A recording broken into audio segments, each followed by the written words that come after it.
Programme ہو کیا رہے کے ساتھ میں ہوں شازیہ خان۔ پروگرام میں آج ہم بات کریں گے پنجاب کے وزیر قانون کی انتقامی کارروائی۔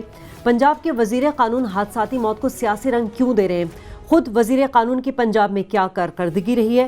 اور پروگرام کے دوسرے حصے میں ہم بات کریں گے پاناما کا ہنگامہ، 2 سوال 4 الزامات، ایک اور نئی آف شور کمپنی، ایک اور نئی پراپرٹی۔ کیا سپریم کورٹ پاناما کمیشن بنانے پر غور کرے گی؟ تمام حکومتی مشینری نواز شریف کو بچانے میں متحرک کیوں ہے؟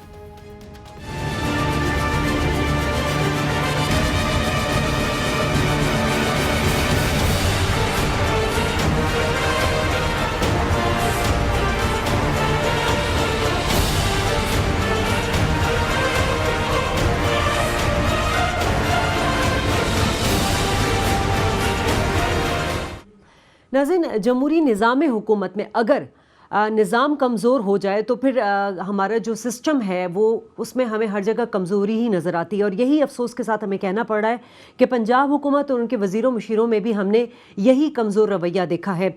پنجاب میں جہاں پر ہم دیکھتے ہیں کہ قانون نام کی کوئی چیز نظر نہیں آتی، کرائم ریشو بدستور بڑھتا ہی چلا جا رہا ہے، وہاں کے وزیر قانون رانا ثناءاللہ جن پر مختلف مقدمات بھی ہیں، الزامات بھی ہیں، 92 نیوز اور شوگر مل مالکان کے خلاف انہوں نے حادثے کو سیاسی رنگ دے دیا ہے، اور یہ کر کے انہوں نے شاید کوئی انتقامی کارروائی کی ہے۔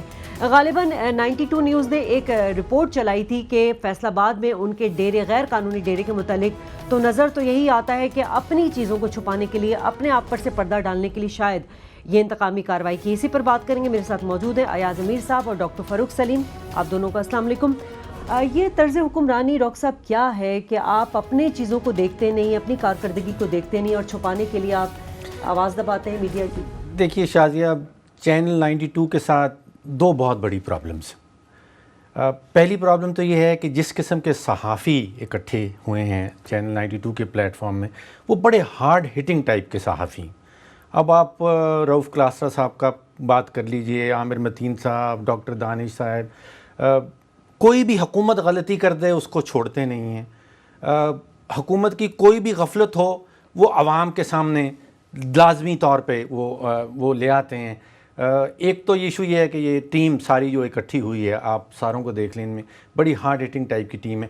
دوسرا یہ ہے کہ کوئی اس وقت 7 درجن سے زائد ٹیلی ویژن اسٹیشن جو ہیں، چینل جو ہیں پاکستان میں چل رہے ہیں، یہ واحد ایک چینل ایسا ہے جس میں جو چہرے آپ کو نظر آ رہے ہیں اسکرین کے اوپر، یہ نہ صرف الیکٹرانک جرنلسٹ ہیں، ان میں سے بہت سارے جو ہیں وہ جو قلم کی تلوار ہے اس کو بھی استعمال کرتے ہیں، نہ صرف یہ انگریزی کے اخبارات میں بلکہ اردو کی اخبارات میں۔ تو یہی چہرے جو آپ کو 92 چینل میں نظر آتے ہیں، بڑے کم ٹیلی ویژن اسٹیشنز میں آپ کو ایسے چہرے نظر آئیں گے جو ساتھ ہی ساتھ لکھتے بھی ہوں۔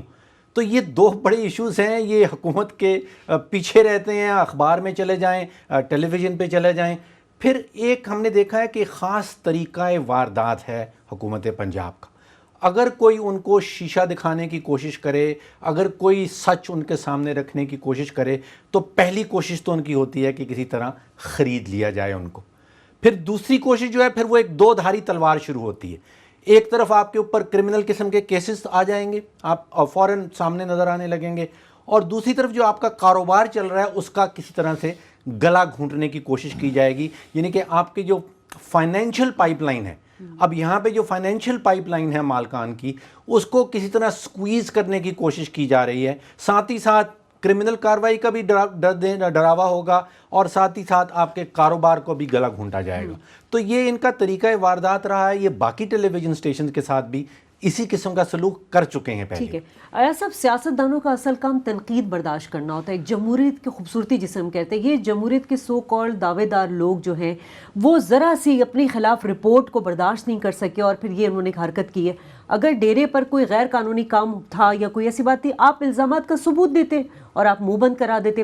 اس طرح پرچہ کٹوانا شوگر مل مالکان کے خلاف، یہ کہاں کی جمہوریت ہے؟ دیکھیے، ایک تو ہے کہ یہ جو مل میں جو حادثہ ہوا ہے، 2 آدمیوں کی ہلاکتیں ہوئی ہیں، یہ ایک افسوسناک واقعہ ہے، اور اس کا کمپنسیشن ہونی چاہیے، اس کا ازالہ ہونا چاہیے۔ اب افسوس کے ساتھ کہنا پڑتا ہے کہ چاہے آپ سڑک پہ ڈرائیو کر رہے ہوں گاڑی، یا کوئی اور ہو، تو حادثہ ہو جاتا ہے، افسوسناک ہوتا ہے، آدمی افسوس کر سکتا ہے، اس کا ازالہ کر سکتا ہے۔ پر اس واقعے کو ٹوسٹ کرنا اور پھر اس شکل میں لے کے آنا کہ آپ ایک دباؤ کا ذریعہ اور حربہ بنا رہے ہیں تاکہ آپ پریشر ڈال سکیں، وہ جو ہے بہت ہی نامناسب ہے، اور اس کا آواز بھی اٹھائی گئی ہے۔ جو صحافتی تنظیمیں ہیں، پریس کلب میں احتجاج بھی کیا گیا ہے۔ تو میں ذاتی طور پہ تو یہ امید کرتا ہوں کہ اس پہ جو حکومت ہے اور خاص طور دیکھیے ایم این اے وہ تو وزیر قانون ہے، تکڑے وزیر قانون ہیں۔ پنجاب حکومت میں وہ تقریباً ان کی حیثیت، اگر آپ یہ شاہی خاندان کو بیچ میں سے نکال دیں، حمزہ شہباز وغیرہ کو، تو خادم اعلیٰ کے بعد اگر کوئی جانا پہچانا کوئی وزیر ہیں تو رانا ثناء اللہ ہیں۔ یہ بڑا عرصہ جو ہیں حکومتی جماعت کے ساتھ، نون لیگ کے ساتھ رہے بھی ہیں، میرے یہ کالیگ رہے ہیں 97 میں، اور بعد میں بھی ہم کالیگز رہے ہیں، تو یہ تکڑے ایک وکیل وزیر مانے جاتے ہیں۔ اب میں بھی ایم این اے رہا ہوں، اور ہمیں پتہ ہے کہ جتنے بھی آپ دعوے کرتے رہیں، جو مقامی پولیس اور انتظامیہ ہوتی ہے، ہم تو اتنے شاید مضبوط نہیں تھے، لیکن ہم بھی بہت کچھ جو ہے اثر انداز اس میں ہو جاتے تھے۔ وزیر جو ہیں، اب رانا صاحب جو ہیں میرے ذاتی دوست بھی ہیں، ان کے اوپر الزامات جو فیصل آباد میں نون لیگ کی طرف سے لگے ہیں، پی ٹی آئی کی طرف سے نہیں، کسی کمیونسٹ پارٹی کی طرف سے نہیں، جو نون لیگ ان کے اپنے پیٹی بند بھائی ہیں، انہوں نے لمبے چوڑے چارجز ان پہ لگائے ہیں کہ یہ ہے یہ ہے یہ۔ تو ایسی آپ کی پوزیشن ہو تو پھر قانون اور قانون کے تابع یہ جو ایف آئی آریں ہوتی ہیں، یہ پھر آپ کے ہاتھ میں وہ جیسے وہ موم کی ہوتی ہے کہ آپ اسے یہاں بھی موڑ دیں اور اسے آپ یہاں بھی موڑ دیں، یہ ایسے آپ کر سکتے ہیں۔ تو یہ بیوروکریسی پھر ذاتی ملازمین بن جاتے ہیں وہاں پہ، بجائے اس کے کہ وہ ریاستی ملازمین ہوں اور ایک ثالثی کا یا نیوٹرل کردار ادا کریں وہاں پہ۔ سر یہ تو دیکھیں نا، پولیس والے ہوں، منسٹری آف انڈسٹریز والے ہوں، یہ تو ہماری باتیں ہیں، اور دوسری جگہ حقیقت ہے۔ اب میں تو جو ہے تھیوری پہ وہاں پہ نہیں پہنچ سکتا، پر میں تو حقیقت آپ سے وہ بیان کر رہا ہوں کہ جب ایسا وزیر ہو، کہتے ہیں کہ حادثہ کچھ ہو، بنا دیں آپ کے جی بوائلر پھٹا ہے، اب بوائلر آسمان پہ نہیں ہے، وہاں پہ آپ جا کے دیکھ سکتے ہیں کہ نہیں پھٹا، اور آپ ایک حادثے کو ایک رنگ ایسے دیتے ہیں کہ وہ پھر ایک ذریعہ بن جاتا ہے کہ آپ مل مالکان اور ٹی وی چینل والے جو ہیں ان پہ پھر آپ اثر انداز اور پریشر ڈالنے کی جو ہے آپ جو ہے پورا ایک حربہ، آپ ایک پورا سامان جو ہے بنا لیتے ہیں۔ اب یہاں تو ہوا حادثہ۔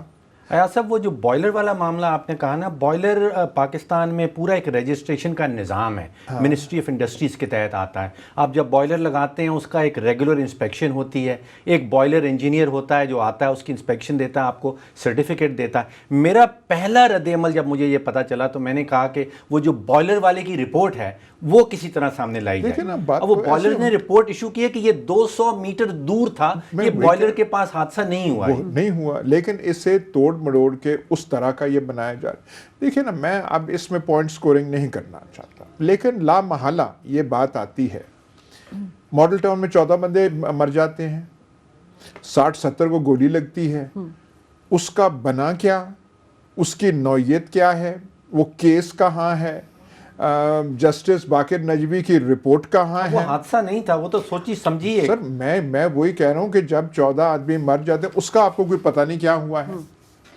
ایسے کئی ایسے اور واقعات ہوتے ہیں۔ اچھا، ٹارگٹ کلنگ ایاز صاحب 100% اپ ہے صرف لاہور شہر میں 2015 کے مقابلے میں۔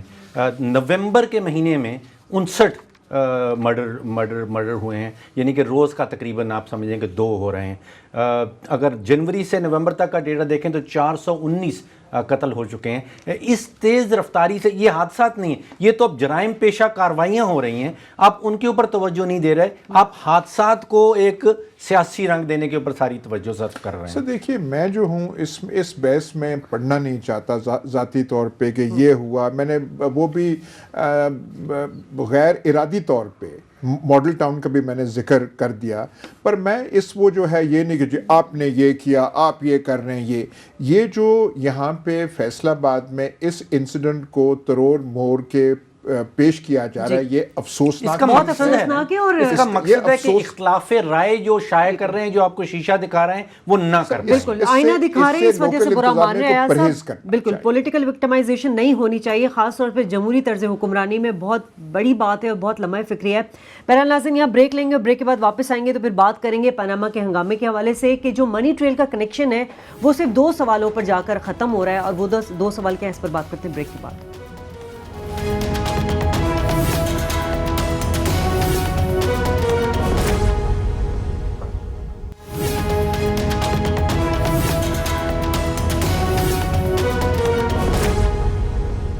پروگرام میں ایک بار پھر خوش آمدید ناظرین. اور پاناما لیکس پاکستان کی سب سے بڑی عدالت میں اس وقت اس کی پروسیڈنگ جاری ہے، کل اس کی ہیئرنگ بھی ہونی ہے. تمام چیزوں میں شریف فیملی جو آف شور کمپنیاں تھیں، جو تمام اثاثہ جات تھے، جو لندن پراپرٹی تھی، اس کو بہرحال اس کی ملکیت کو وہ تسلیم کر چکی. ڈاکٹر صاحب، معاملہ جو ہے وہ ہے 2 سوالوں کا. دیکھیے شازیہ، آف شور کمپنیز کا کیس چل رہا ہے، اکتوبر 20 سے شروعات ہوئی تھیں، اب کل آپ نے بتایا کہ ایک اور ہیئرنگ ہو رہی ہے. آف شور کمپنیز کے حوالے سے جب کیسز چلتے ہیں تو جو مشکل ترین ایلیمنٹ اس میں ہوتا ہے وہ آپ ثابت کر کے دکھائیں کہ آپ کی ملکیت میں، ایک خاص شخص کی ملکیت میں ایک جائیداد ہے یا نہیں ہے. یہ بڑا مشکل ہے، بیکاز بہت ساری لیئرز ہوتی ہیں، کمپنی کہیں رجسٹر ہوتی ہے، پراپرٹی کسی اور ملک میں ہوتی ہے. یہاں پہ وہ مشکل ترین ایلیمنٹ جو تھا وہ آلریڈی گزر چکا ہے. وہ جو مالکان ہیں وہ ملکیت جو ہے اس کو قبول کر چکے ہیں. اب ملکیت قبول کرنے کے بعد سوال 2 رہ جاتے ہیں کہ وہ پیسے کہاں سے آئے جن سے وہ جائیداد خریدی گئی، پہلا. اور دوسرا سوال یہ کہ رقم کی منتقلی کیسے ہوئی، آپ نے پیسے کہاں سے کہاں بھیجے. آپ کو یاد ہوگا ہم نے ٹوٹل میں وہ 11 ڈفرنٹ ورژنز تھے اس کے. حسین نواز صاحب کچھ کہہ رہے تھے، حسن نواز صاحب کچھ اور کہہ رہے تھے، کلثوم نواز صاحبہ کچھ اور کہہ رہی تھیں، چودھری نثار نے کچھ اور بتایا، خواجہ آصف نے کچھ اور بتایا، صدیق الفاروق صاحب کچھ اور کہہ رہے تھے. عدالت نے ان سارے ورژنز کو کہا ہے کہ یہ سیاسی جنگ ہے، سیاست میں ایک دوسرے کے خلاف جو ہیں وہ الزامات لگائے جاتے ہیں. جو 2 چیزیں کورٹ کنسیڈر کر رہی ہے ان میں سے پہلا تو وہ ہے کہ جو نواز شریف صاحب پرائم منسٹر صاحب نے نیشنل اسمبلی کی فلور میں کہا. نیشنل اسمبلی کی فلور میں جو کہانی تھی وہ دبئی سے شروع ہوتی تھی، جدہ جاتی تھی اور جدہ سے پھر لنڈن جاتی تھی اپارٹمنٹ تک. دوسری چیز کو جو وہ اہمیت دے رہے ہیں وہ ہے تحریری جواب جو عدالت میں جمع کروایا گیا نواز شریف صاحب کی اور ان کے خاندان کے حوالے سے. وہ کہانی ہے وہ قطری شہزادے والی، وہ پاکستان سے قطر اور قطر سے پھر لنڈن جاتی ہے. یہ 2 تضادات جو ہیں یہ اس وقت جو ہے وہ سپریم کورٹ ان کو کنسیڈر کر رہی ہے.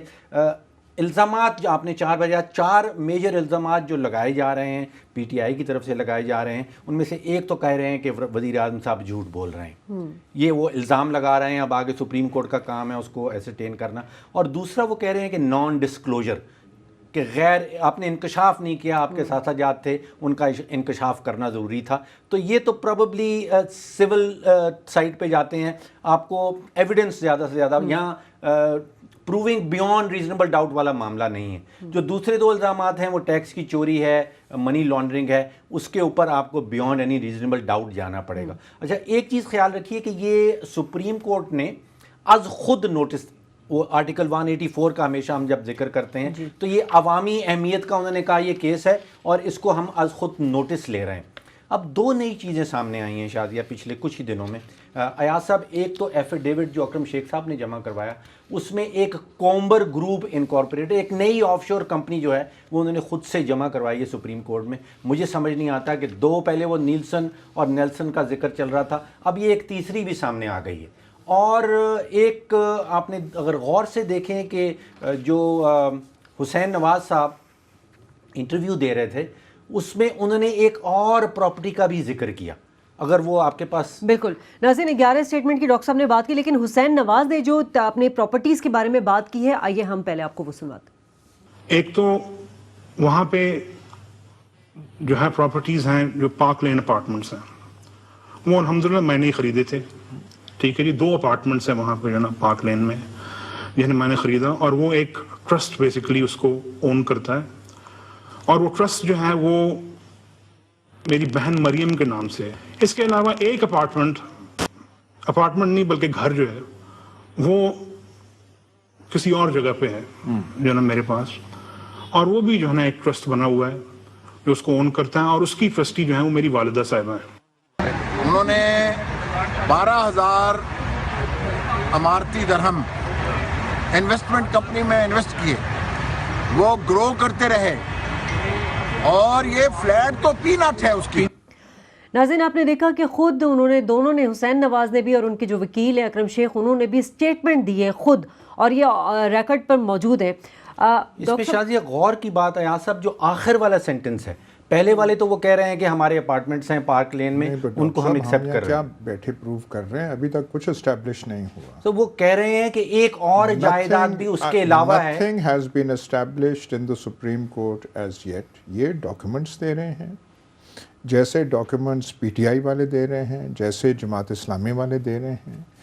یہ اسٹیبلش تب ہوگا جب کورٹ کسی ذہن بنا کے کسی کنکلوژن پہ پہنچے گا. اسٹیبلش تو کورٹ نے کرنا ہے. ابھی تک ہمارا اس میں قطعاً کسی قسم کا رول نہیں بھی نہیں ہوا. انہوں نے اپنا آج بھی کوئی ڈاکیومنٹس غالباً, یہ دو نئی چیزیں میں آپ کو بتا رہا ہوں. یہ والی ایک نئی چیز انہوں نے بتائی کہ ایک اور ٹرسٹ بھی ہے جو میری والدہ کے نام پہ ہے, اور ایک اور جائیداد بھی پارک لین کے علاوہ ہے ہمارے پاس. دیکھیے ہم اس کو اچھالتے رہیں گے, ہم اس پہ بات کرتے رہیں گے, لیکن قانونی اونٹ جو ہے کس کروٹ بیٹھتا ہے وہ سپریم کورٹ کے جج صاحبان کو پتہ ہے, اور تب جا کے پتہ نہیں کیا ہوگا, کتنا ہوگا, کمیشن بناتے ہیں نہیں بناتے. ابھی تک سوائے ایک وار آف ورڈز جو ٹیلی ویژن پہ چینلز پہ چل رہی ہے, میڈیا میں چل رہی ہے, ابھی تک nothing has been established سوائے اس کے. 100% ٹھیک کہہ رہے ہیں, یہ تو حقائق ہے نا سر. یہ ہمارا ریڈنگ حقائق کا ہے, ہم جو کر رہے ہیں ایسے یہی حقائق اکرم شیخ صاحب کے ہاتھ میں اور ان کی زبان سے ان پہ بالکل ایک اور انٹرپریٹیشن وہ تو خود پینٹس کہہ رہے ہیں سر. پینٹس نہیں وہ کہہ رہے, وہ جو کہہ رہے ہیں انہوں نے, ان کا جو موقف سامنے آ رہا ہے کہ ہم نے 2006 میں لیے تھے, اس سے پہلے ملکیت جو تھی نیلسن اور نیسکول کی تھی, انہوں نے کہا کہ ہمارا جوائنٹ کاروبار تھا. مطلب ہے کہ نیلسن اور نیسکول کی ابھی تک جو ہے اونرشپ وہ ابھی تک نہیں مانے کہ ہم تھے, وہ تو کہتے ہیں بیچ میں قطری بھی تھے. تو یہ جو ہم کہہ رہے ہیں کہ منی ٹریل کہاں ہے, فلانا کہاں ہے, یہ انہوں نے سارا قطری شہزادے کے اس کھاتے میں ڈال دیا ہے جو کہ تلور کا شکار کر رہے ہیں بکھر اور لیا میں. تو ابھی تک کچھ بھی نہیں ہوا, کہاں ہوگا کیا نہیں ہوگا یہ ہمیں بعد میں پتہ چلے گا. آج جو اضافی ڈاکیومنٹس جمع کروائے گئے ہیں اس میں مجھے پتہ چلا ہے یہ کہ 19 لاکھ اور 5,000 پاؤنڈ کے انہوں نے کہا کہ ہم نے یہ فلیٹ خریدے. ہم نے نہیں خریدے, وہ کہہ رہے ہیں نیسکول اور نیلسن نے خریدے ہیں. تو بات آ جائے گی نیلسن اور نیسکول کی جو ملکیت ہے وہ جو کس کے تھے اس پہ ایک اور وہ بحث کہہ رہے ہیں کہ نیلسن جو ہے نیسکول وہ ہم نے 2006 میں خرید لی تھی. سر وہ تو ان کا موقف ہے. سب اسی بات کو کنٹینیو کروں گی اس بریک کے بعد. ناظرین بریک لیتے ہیں, اور پھر یہ جو کنفیوژن ہے کہ ملکیت تسلیم کی ہے, کیا شریف فیملی نے کی ہے یا کسی اور نے کی, اس پہ بات کرتے ہیں اس بریک کے بعد.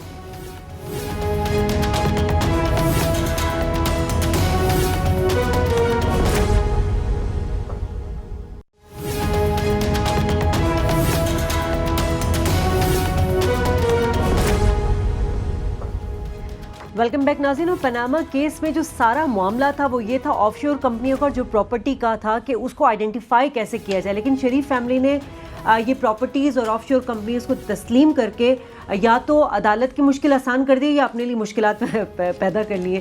ڈاکٹر صاحب ایاز صاحب کا پوائنٹ آف ویو لے لیتے ہیں. ہم نے بریک سے پہلے جو بات کی تھی کہ سر آپ یہ بتا دیجئے جی جو آپ کہنا چاہ رہے تھے بریک سے پہلے.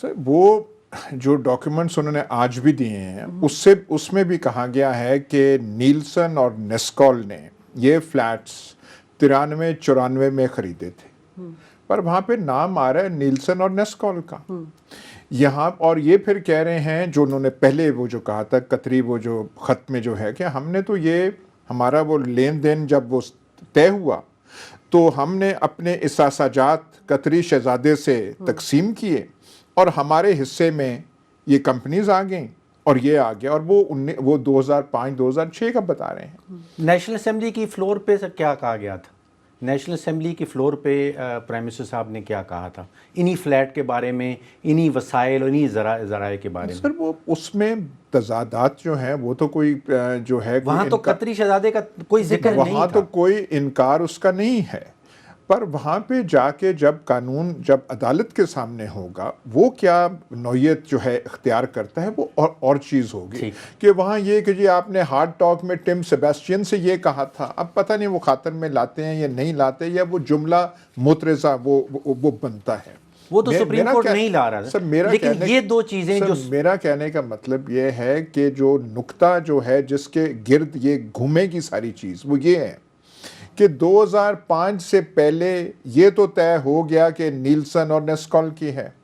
نیلسن اور نیسکال کے بینیفیشل اونرز کون ہیں وہ ثابت کرنا جو ہے، جنہوں نے پٹیشن دائر کیے ہیں ان کو ثابت کرنا پڑے گا. اگر وہ کاغذ لا سکیں اور کہہ سکیں کہ جناب والا یہ غلط بیانی سے کام لے رہے ہیں، نیلسن نیسکال کے تو تھے لیکن نیلسن اور نیسکال کے پیچھے مریم ہے، فلانا ہے، پھر تو بات ہوئی. اور اگر وہ والے فلیٹ جو ہیں وہ استعمال کیے گئے ہوں، بینک سے پیسے لیے گئے ہوں اور وہ حدیبیہ تک پہنچے ہوں تو کوئی کنیکشن، میں آپ کی جائیداد تو گروی نہیں رکھوا پاؤں گا. سر بات یہ ہے کہ جب اتنے گمبھیر مسائل آ جائیں گے، اکرم شیخ صاحب ایک چیز کہہ رہے ہوں گے اور بالکل آپ جیسے فرما رہے ہیں کہ بھائی وہ جو تو التوفیق کیس میں وہ 4 فلیٹس جو تھے ان کے عوض آپ نے کوئی لون لیا تھا یا نہیں، تو پھر وہ کہیں گے جی اچھا پھر اس کو آپ انویسٹیگیٹ کر لیں، کمیشن ایک بنا دیں. اب وہ کمیشن بنتا ہی گیا تو یوں سمجھیے کہ پتہ نہیں کتنا بڑا وہ سردخانہ ہوگا اور سردخانے کے کون سے خانے میں یہ کیس چلا جائے. ڈاکٹر صاحب مجھے ایک کنفیوژن ہے، ہو سکتا ہے عام ویور ہو اس کو بھی یہ کنفیوژن ہو. ایک تو اس کیس پہ ہم پہلے بھی بات کر چکے ہیں کہ یہ جو سول کیس ہے یا یہ کرمنل کیس ہے، کیونکہ پبلک انٹرسٹ کے طور میں 184(3) کا ہم ہمیشہ حوالہ دیتے ہیں. پھر 11 اسٹیٹمنٹ ہیں، ججز کے آبزرویشنز بھی ہم نے سنی ہوئی ہیں. کیا 62-63 کو استعمال کیا جا سکتا ہے اگر آپ نے غلط بیانی سے کام لیا ہو تو؟ کیونکہ آپ سٹنگ پرائم منسٹر ہیں. کیسے آپ پروف کر سکتے ہیں کہ غلط بیانی ہے؟ یہ کوئی آسان کام تو نہیں ہے. وہ تو آپ کو غلط بیانی جو ہے وہاں پہ عدالت میں ثابت کرنا ہوگا. میرے یا آپ کے کہنے سے غلط بیانی تو ثابت ہوتی نہیں. ابھی تک جو ریمارکس ہم نے سنے ہیں عدالت سے آتے ہوئے اس میں وہ 11 اسٹیٹمنٹ جو ہیں صدیق الفاروق والی، ان کا تو وہ کہتے ہیں کہ یہ تو آپ سیاست کر رہے ہیں، وہ آپ کے خلاف الزام لگا رہے ہیں، آپ ان کے خلاف الزام لگا رہے ہیں. لیکن 2 چیزیں جن کے اوپر انہوں نے ریمارکس دیے ہیں، جو 2 جواب وہ کہہ رہے ہیں کہ ہم کنسیڈر کریں گے، وہ ایک تو وزیر اعظم صاحب کی تقریر ہے نیشنل اسمبلی کی، اور ایک انہوں نے تحریری جواب جس میں وہ قطری شہزادہ کا، یہ 2 چیزیں وہ کہہ رہے ہیں ہم کنسیڈر کریں گے. وہ جو کہہ رہے ہیں اور اکرم شیخ کہہ رہے ہیں، ایک لحاظ سے ایک چیز کہہ رہے ہیں کہ دیکھیے وہ کاروبار ہوا، وہ کاروبار اتنا پھیلتا گیا کہ اس سے ہم نے فلیٹس کیا لینے تھے، یہ تو مونگ پھلی کے دانے تھے. ہم نے تو اتنا کمایا کہ ہم پتہ نہیں کتنے بحری جہاز خرید سکتے تھے. اکرم شیخ صاحب تو وہ کہہ رہے ہیں. تو یہ تو سارا کچھ ثابت کرنا ہوگا وہاں پہ کہ دیکھیے یہ ہے. وہ جو کہتے ہیں نا انکانٹروورٹیبل پروف جو ہے، اس میں پتہ نہیں بھول بھلیاں کیا ہوں گی. ابھی تک وہ کرمنل کیسز میں آپ کو بیونڈ اینی ریزنیبل ڈاؤٹ جانا ہوگا. وجیہ الدین صاحب ہمیں بہت دفعہ کلیئر کر چکے ہیں کہ یہاں پہ پریپونڈرنس آف ایویڈنس، یہ وزن جو ہے، سر ایویڈنس کچھ تو لانا پڑے گا. یہاں پہ سب سے اہم چیز یہ ہے کہ 1995 96 93 میں نیسکال اور نیلسن کے اونر کون، چلے پٹیشنز جتنے فائل کیے یعنی لیکن 94 اور 95 میں وہی پراپرٹی جو ہے وہ بینک کے پاس گروی رکھوائی گئی تھی. تھوڑا 95 96 میں جا کے اور پھر وہ فیصلہ ہوا تھا 98 99 میں. چلیں ابھی ہیئرنگ چل بھی رہی ہے، کل بھی ہیئرنگ ہے، لیکن سوال یہاں یہ امپورٹنٹ ہے ناظرین کہ کیا سپریم کورٹ جو ہے وہ پاناما کمیشن کی بنانے کو اس کی ضرورت پڑے گی. ہم نے جاننے کی کوشش کی کچھ قانونی اور آئینی ماہرین سے. آئیے پہلے آپ کو سنواتے ہیں.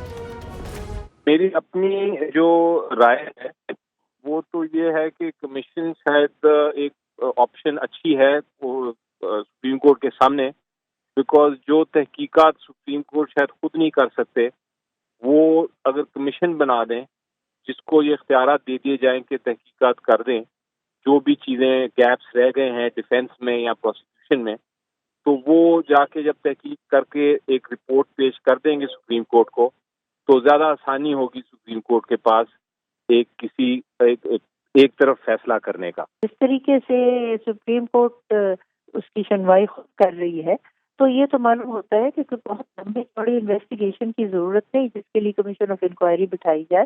اگر وہ تمام واقعات اور جو ہے ان کی گواہیاں دونوں فریقین کی وہ ان کو دیکھ لیں تو یہ معاملہ زیادہ جلدی نپٹایا جا سکتا ہے، کیونکہ میں سمجھتی ہوں ساری قوم جو ہے اس کشمکش میں مبتلا ہے کہ اس کا نتیجہ کیا نکلے گا.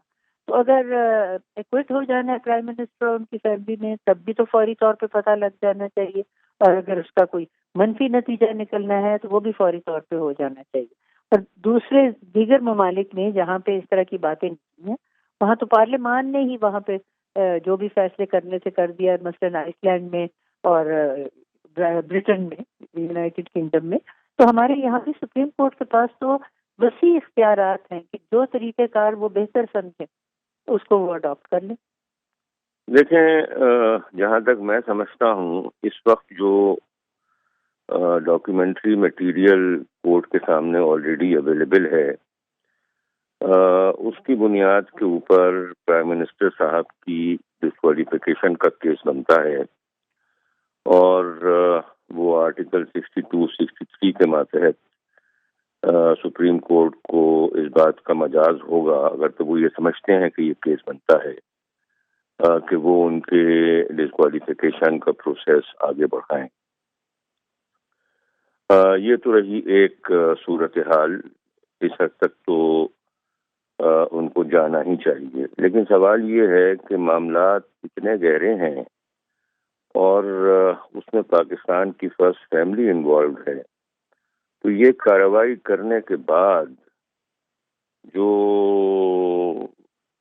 آرٹیکل 62 اور 63 کے ماتحت جو ایکشنز بنتے ہیں، اگر تو سپریم کورٹ کے خیال میں بنتے ہیں، میرے خیال سے تو بنتے ہیں، تو ایک کمیشن اس بات کا ضرور بننا چاہیے کہ وہ اس معاملے کی مزید تحقیقات کرے. ناظرین، مختلف لیگل آرا ہم نے سنے ہیں، اسی پر بات کریں گے اس بریک کے بعد.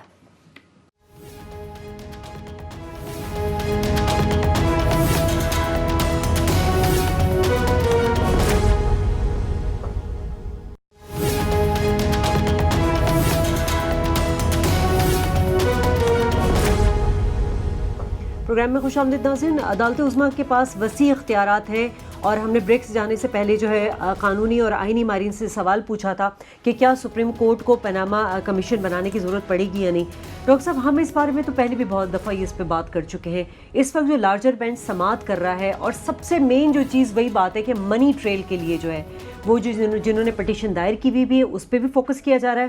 اور پرائم منسٹر شریف فیملی نے، جیسے کہ ابھی بھی کچھ دیر پہلے جو ہے وہ حسین نواز نے اضافی دستاویزات جمع کرا دیے، کس پہ فوکس کیا جا سکتا ہے؟ دیکھیے شازیہ، 3 قانونی آئینی ماہرین، 2 ریٹائرڈ ججز ہیں، ان میں سے جسٹس وجیہ الدین صاحب، جسٹس ناصرہ اقبال صاحبہ، اور علی ظفر صاحب، بیرسٹر علی ظفر صاحب جو سپریم کورٹ بار کے صدر بھی رہ چکے ہیں. میں جہاں تک سمجھا ہوں، علی ظفر صاحب یہ کہہ رہے ہیں کہ سپریم کورٹ کے پاس ایک اچھی آپشن ہے اگر وہ کمیشن بنا دیں. ان کا خیال یہ ہے کہ تحقیقات آسان ہو جائیں گی، زیادہ تحقیقات آپ گہرائی میں کر سکیں گے اگر ایک کمیشن بنا دیا جائے. ایک اچھی آپشن ہے سپریم کورٹ کے پاس. وجیہ الدین صاحب یہاں صاحب بالکل کلیئرلی کہہ رہے ہیں کہ پہلا والا سٹیپ جو ہے ڈسکوالیفیکیشن تک کا ان وزیر اعظم کے اوپر 62 63 لاگو کرنے کا، وہ یہی بینچ کر لے، میں جہاں تک سمجھاؤں، اور مزید تحقیقات آپ ایک کمیشن سے کروا لیں. یہ 2 سٹیپس بتا رہے ہیں جسٹس وجیہ الدین صاحب. اور جسٹس ناصرہ اقبال صاحبہ نے کہا، وہ ٹائمنگ کے اوپر بڑا فوکس دے رہی تھیں کہ جتنا جلد اس کا فیصلہ سامنے آ جائے. وہ کمیشن کے حق میں شاید میں نے سنا نہیں تھیں. تو 2 ریٹائرڈ ججز جو ہیں وہ تو کہہ رہے ہیں کہ کمیشن اس سٹیج پہ بنانے کی ضرورت نہیں ہے. سر دیکھیے، جسٹس وجیہ صاحب بھی جو ہیں وہ بھی انہوں نے کہہ دیا کہ وہ 62 اور 63 کا وہ جو ہے بنتا ہے اور کارروائی ہونی چاہیے. انہوں نے تو فیصلہ سنا دیا. پھر کہہ رہے ہیں کہ جی مزید تحقیقات کے لیے شاید کمیشن بنانا پڑے. ایک جج صاحب کہہ رہے ہیں کہ کوئی ضرورت نہیں ہے. قوم انتظار کر رہی ہے. قوم انتظار، اس میں قانون میں کون سی گنجائش ہے کہ قوم انتظار کر رہی ہے یا سو رہی ہے یا جاگ رہی نہیں، ہے؟ وہ کہہ رہے ہیں سپریم کورٹ کے پاس واضح اختیارات ہیں. وہ انہوں نے ایک بات کہی، انہوں نے کہا کہ اس کا جلد ہونا چاہیے کیونکہ قوم انتظار کر رہی ہے. میرے خیال پی پی سی اور کرمنل پروسیجر کوڈ میں قوم کا جاگنا یا سونا جو ہے اس کا گنجائش وہاں پہ نہیں ہے. ایک اور ایمیننٹ قانون دان ہے علی ظفر صاحب، وہ جو ہے ایک اور کر رہے ہیں. تو 3 آپ نے لیے ہیں اور 3 جو ہیں ایک چیز پہ، ایک نقطے پہ یکجا نہیں. دو میں کچھ میوچل سملیرٹیز لگتی ہیں جو 2 ججز ہیں. لیکن جس طریقے سے جسٹس وجی نے پہلے ہی 62 اور 63 کا فیصلہ صادر کر دیا ہے، میرے خیال بہت سارے جو ہیں اس پہ اعتراض کریں گے. سب بات یہ میں جو پہلے بھی کہہ رہا ہوں کہ ابھی تک کوئی ثابت جو ہے کوئی چیز جس پہ جو ہے کہ ہم کہیں ہیں کہ دیکھیں جی یہ ثابت ہو گیا ہے کہ یہ مسئلہ ہے، اب بتائیے کہ ہمیں اس پہ سزا کیا دینی چاہیے، ہمارا آئندہ لایا عمل کیا ہونا چاہیے، وہ تو بات ٹھہری. ابھی تک تو ہم گھوم پھر رہے ہیں. اچھا، ابھی تک ناصرہ جاوید نے جو بات کی تھی، مجھے اس وقت آپ کی بات یاد آئی تھی. آپ نے پہلے بھی کہا کہ کمیشن بنانے سے حاصل کیا ہوا ہمارے یہاں، اتنے جو کمیشنز بنے، اور ناصرہ جاوید نے بھی ٹائمنگ کی بھی بات کی ہے. وہ بھی کہہ رہے ہیں کمیشن وہ نہ ہو، پر آپ نے ڈیڑھ آپ کے جو تھے انہوں نے کہا کمیشن ہونا چاہیے. جسٹس وجی نے آدھا، بیرسٹر علی ظفر نے پورا، تو وہ ڈیٹ کا وہ ہو گیا ہے. سر دیکھیے، بارہا ہم کہہ چکے ہیں.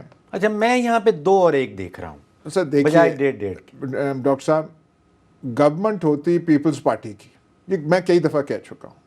عدالت ہوتی چیف جسٹس افتخار چودھری کی.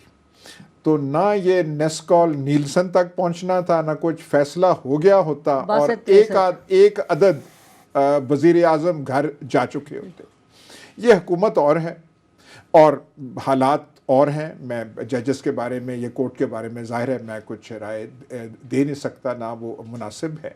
تو یہ جو ہے جیسے اس کو وہ چیز، ابھی تو صرف نعیم بخاری جو ہیں وہ بولے ہیں، ایک بولے تھے اور وہ کیس چھوڑ کے چلے گئے. پھر نعیم بخاری آئے ہیں، 35 منٹ انہوں نے یا 40 منٹ مزید انہوں نے کل کرنا ہے. اس کے بعد اکرم شیخ آئیں گے، اس کے جماعت اسلامی والے سلمان بٹ صاحب بھی آئیں گے، سلمان بٹ صاحب آئیں گے. جماعت اسلامی کے وکیل مسلسل کہہ رہے ہیں کہ کمیشن بنا دیجیے. نہ صرف کمیشن بنے بلکہ اس کا دائرہ وسیع کریں. تمام جن کا نام آیا ہے پیناما گیٹ میں، ان تمام کی تفتیش اور ان کا وہ جو ہے معاملہ اس کیس کی امبریلا میں لایا جائے.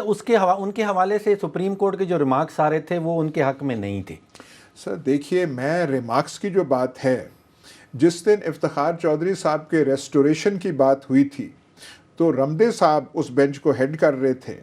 تو افتخار چودھری کے جو وکیل تھے اعتزاز احسن، ان کو انہوں نے تقریباً ڈانٹ پلا دی تھی. ڈانٹ پلا کے پورے کورٹ میں یہ تاثر ہو گیا تھا کہ فیصلہ افتخار چودھری کے خلاف جا رہا ہے. اقبال حیدر مرحوم جو بعد میں وزیر قانون بھی بنے، وہ آئے، انہوں نے کہا کہ 50-50 ہوگا، آدھی ریلیف ملے گی آدھی نہیں ملے گی. جب ججمنٹ آئی بالکل اور تھی. تو ریمارکس پہ مت جائیے.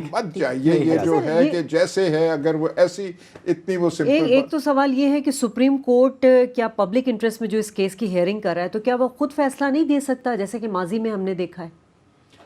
کر سکتا ہے، لیکن سٹنگ پرائم منسٹر ہے، اس لیے وہ، اور سیاسی طور پہ بہت ہی یہ جو ہے ایک پیچیدہ کیس ہے. پر دیکھیے نا، وہ ہے وہ جو آپ دیکھیے تو صحیح نا، ان کا جو کیس ہوگا، اکرم شیخ جو کہیں گا جی بالکل ملکیت نیلسن اور نیسکال کی تھی. پر نیلسن اور نیسکال کس کی ملکیت تھی؟ وہاں پہ جا کے یا تو کوئی ڈاکیومنٹ آپ پھینکے نا. سر وہ التوفیق کا پھینکیں گے نا. التوفیق کا کہیں گے، وہ اس کے بعد وہ پتہ نہیں ان کا استدلال کیا ہوگا. التوفیق کیس میں وزیر اعظم کا نام نہیں ہے، ان کے والد صاحب کا ہے، خادم اعلیٰ کا ہے، مرحوم عباس شریف کا ہے، اور حدیبیہ کا ہے. وہ کہیں گے بات تو ساری ہو رہی ہے کہ آپ وزیر اعظم کو کنیکٹ کریں اس سے. وہ کبھی بیچ میں حسین نواز تو انکار کر ہی نہیں, وہ تو کہہ رہے ہیں الحمدللہ, ایک چیز الحمدللہ ہم نے تب خریدے, الحمدللہ ہم نے 2 خریدے, وہ تو ایسے کر ہی نہیں. اس میں ایک ایشو یہ آ جاتا ہے کہ آپ کی ایک فیملی ہے, آپ کے بچے ہیں یا آپ کے والد ہیں, یہاں پہ انڈیپینڈنٹ سورسز ان کے پاس کوئی تھے یا نہیں. اگر بچے کی عمر ہے 16 17 سال 20 سال اور وہ یہ ثابت نہیں کر پاتا کہ اس کے پاس کوئی انڈیپینڈنٹ ذرائع تھے یہ جائیداد اکٹھی کرنے کے, تو پھر وہ والد صاحب کی جائیداد ہی سمجھی جائے. سر دیکھیے, یہ ڈان لیکس کل پرسوں یہاں کیس ہوا ہے, اس کا کیا بنا ہے, وہ کہاں چلا گیا ہے. وہ یہاں پہ ایک ایفیڈرین کا کیس ہوا تھا پنڈی میں, وہ کہاں پہ ہے. اگر یہ کیس سنا جا رہا ہوتا ایس ایچ او کوسار یا ایس ایچ او مرگلا اور وہ اس کا وہ کر رہا ہوتا, تو ہمارے پروگرام سے مختصر وقت میں ایس ایچ او صاحب نے فیصلہ دے دینا تھا اور ساروں نے تسلیم بھی کر لینا تھا کہ ہمارا یہ جرم ہے. یہ نہیں ہو رہا ہے ایسے, یہ سپریم کورٹ میں ہو رہا ہے. اس میں بھول بھلیاں پتہ نہیں کتنی ہوں گی جو ہم سنتے آئے ہیں جسٹس وجی سے کہ یہ دیوانی کیس تو ہماری عمریں بیت جاتی ہیں, وہ جو ہے کسی نتیجے پہ نہیں پہنچتا. تو یہ اتنا سمپل نہیں ہے جتنا کہ ہم میڈیا میں ہم اس کا ایک تاثر دے رہے ہیں کہ جی ایسے ہے, پکڑا گیا. وہ جو آگے بھی جو ہیں جنہوں نے نیلسن اور نیسکول اور کومبر اور یہ اور آف شور, وہ بھی اتنے بھولے نہیں ہیں کہ ایک دم جو ہے وہ سارا کچھ وہ آ جائے اور سارا وہ کھاتا ڈال کے وہ قطر کے شہزادہ اور ادھر اور ادھر. شرمندگی ہو رہی ہے, یہ بات اس میں کوئی شک نہیں ہے. سیاسی شرمندگی ہو رہی ہے آپ کا خیال؟ سر ہو رہی ہے, پر شرمندگی وہ محسوس کرے جس کو شرمندگی محسوس کرے. اگر یہ لمبا کھنچتا جاتا ہے, کمیشن بن جاتا ہے اور پھر میڈیا بھی یہی باتیں کرتا رہتا ہے, عوام بھی یہی باتیں کرتی رہتی ہے, تو یہ پی ایم ایل این کے حق میں جائے گا, ان کے خلاف جائے گا؟ انہوں نے کہہ دینا الحمدللہ ہم سرخرو ہو گئے ہیں. ان کو وہ جو جیسے پہلے بھی کہہ دیا چلو بھر پانی میں ان کو شرم سے ڈوب مرنا چاہیے جو پٹیشن والے ہیں. انہوں نے پھر الحمدللہ کیا کہنا. ایک اس کا سوسائٹل امپیکٹ دیکھیں. اگر کسی سوسائٹی میں, کسی ریاست میں, کسی ملک میں قانون کی حکمرانی نہیں رہتی, انصاف کی حکمرانی نہیں رہتی, پھر وہ جزا اور سزا کا سسٹم الٹ ہو جاتا ہے. جو جھوٹ بولے گا اس کو ریوارڈ ملتا ہے, جو سچ کے لیے کھڑا ہوگا اس کے اوپر سزا نافذ ہوگی. سر یہاں پہ پاکستان میں وہ سچ اور جھوٹ کا پیمانے بالکل اور ہیں, تو یہاں پہ دیکھیے وہ کیا ہوتا ہے. بہرحال سچ اور جھوٹ کا پیمانہ تو الگ ہوگا, لیکن اس کیس کے قانونی پہلو بھی ہے اور سیاسی پہلو بھی ہے. اب کل دیکھنا ہیئرنگ ہوتی ہے تو کیا چیز سامنے آتی ہے. شازیہ خان, ڈاکٹر فاروق سلیم, ایاز احمد کو پروگرام سے اجازت دیجیے. اللہ نگہبان.